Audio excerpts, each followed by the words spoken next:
Hello and welcome back to the Q&A. So it's Boxing Day and I thought let's just jump right back into the normal video schedule. Now I do have one or two things to talk about before I jump into the Q&A. The first one is about subscriber boxes. Apparently one or two people are not seeing my videos in their boxes. And Jesse Cox recently did a video on subscriber boxes and it's actually quite interesting. Essentially it doesn't actually put a video in your box once someone uploads it. It uses this algorithm to see what you're most likely to watch. So basically, like, if I am like uploading 2 videos a day and I keep on doing that, then my sub box, the only thing that will change how often you see it is basically how often you watch my videos. The more often you watch them, then the more, like, the higher they will rank on your sub box. It's really weird. Basically, the problem was that people that release 1 video a week were getting buried by people like me, and oh shit, 1 second. I just noticed I had a espresso sitting there and I don't want it to get cold. Ah, so professional. Anyway, so basically, the more you watch my videos, the more they will appear in your subscriber box, and this does sound like just the most dickish way to say it. Honestly, I think it's not the best implementation of this whole sub box thing. But hey, it's YouTube. It's kind of annoying. Like, I do 2 videos a day and I don't expect people to watch all of them because that would be crazy. You know, a lot of people don't have the time, and that's totally cool. That's what I expect, but it just means that, like, I need to get punished for doing that by YouTube. Don't worry, I'm never going to stop with my schedule unless something crazy happens. So there's thing number 1 out of the way. Thing number 2, though, is in relation to cameras. Now I'm thinking of getting a Canon EOS 600D. Now the issue is that it's £400, so if I were to get that, it would be on sales. That's why I'm currently kind of. I have Amazon open with all the Black Friday deals. There was like a Fuji one there. It was 200, and they're just these big, like, 50+% off sales. I'm sure that is on an inflated markup price, but that should make anything with my face a little bit more palatable, which would be nice. So yeah, I don't know if anyone has experience filming with one of those cameras or anything like that. Is there anything you think I should particularly know? Then it would be really cool if you could let me know.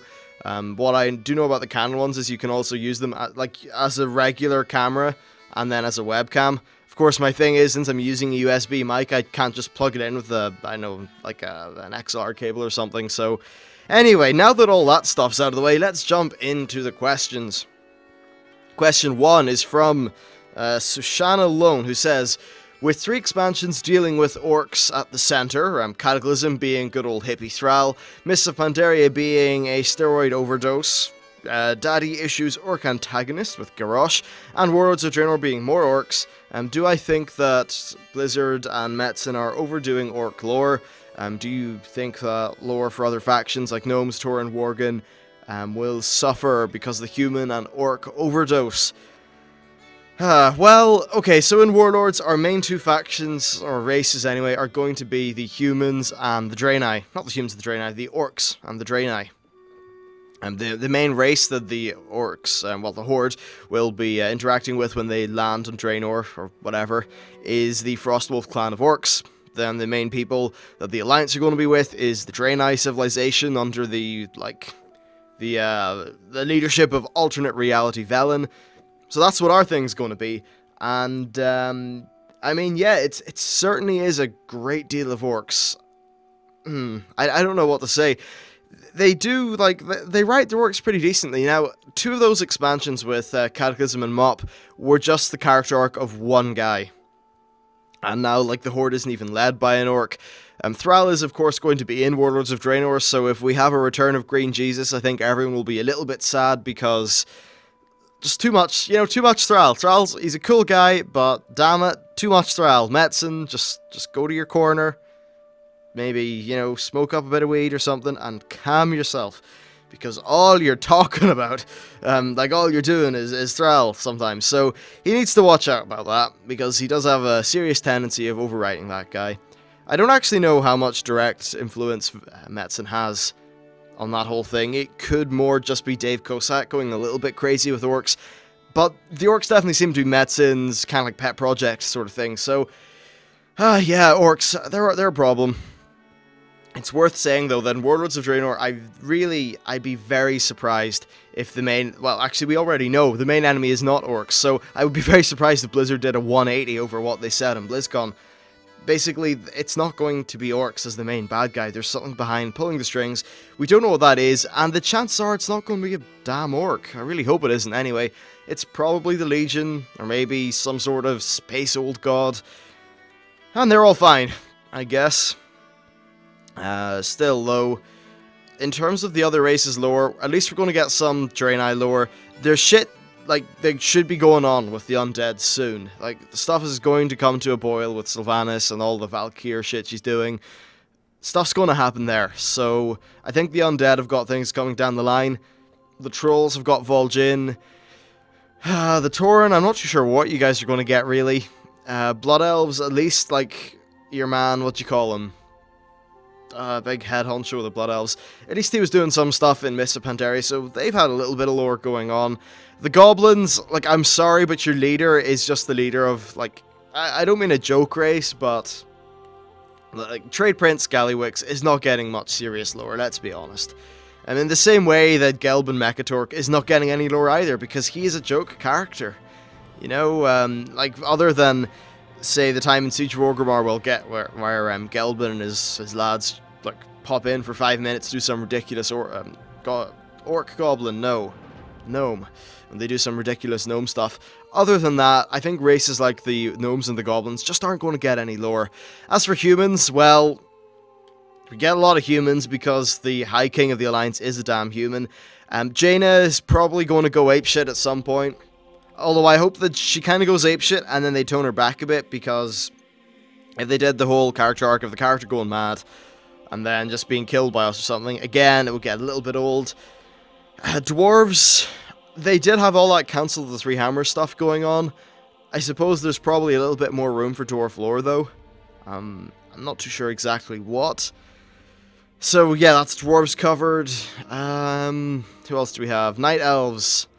I mean, Malfurion got kind of overdone a little bit in Cataclysm, so maybe they're going to let him rest for a while.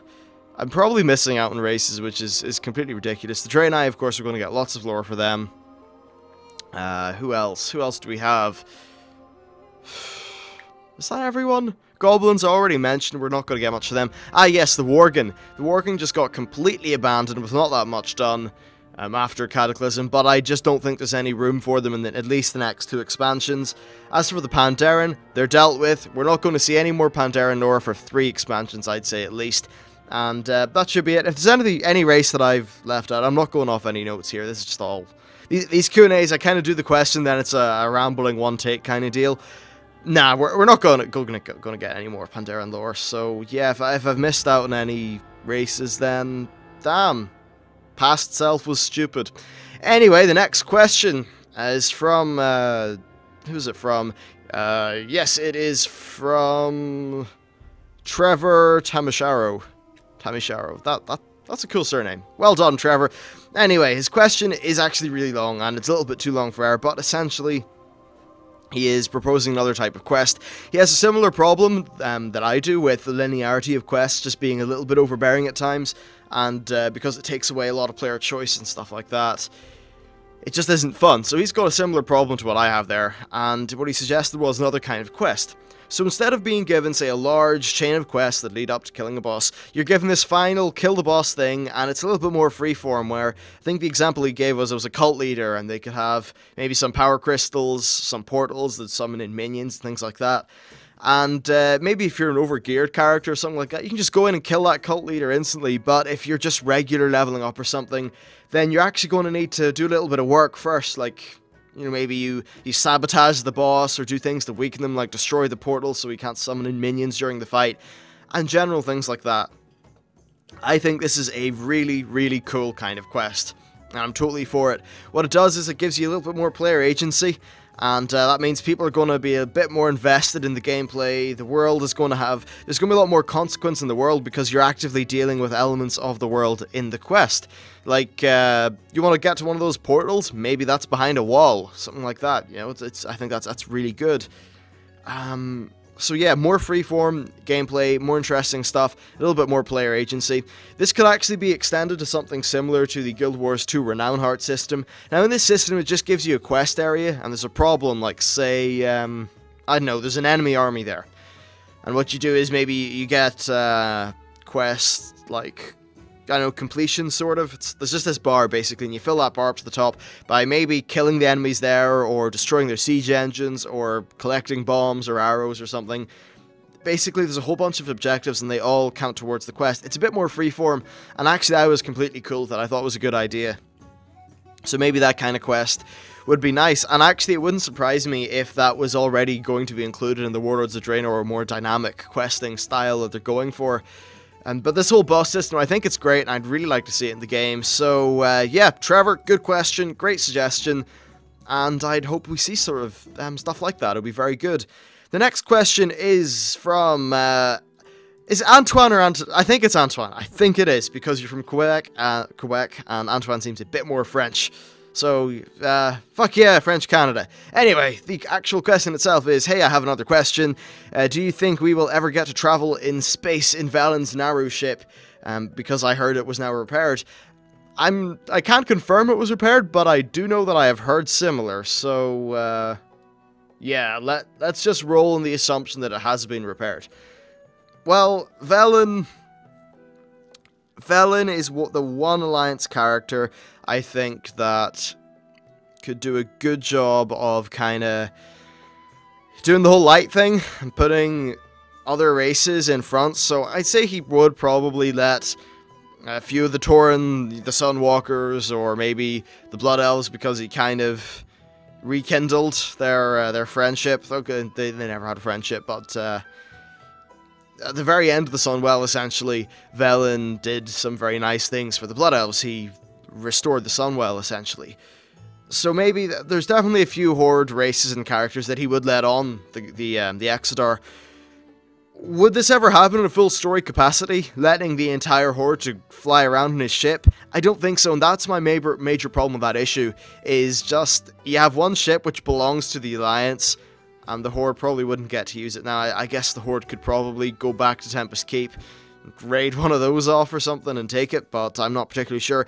Anyway, though, the general idea of space adventures in spaceships is... oh, yes, please, yes.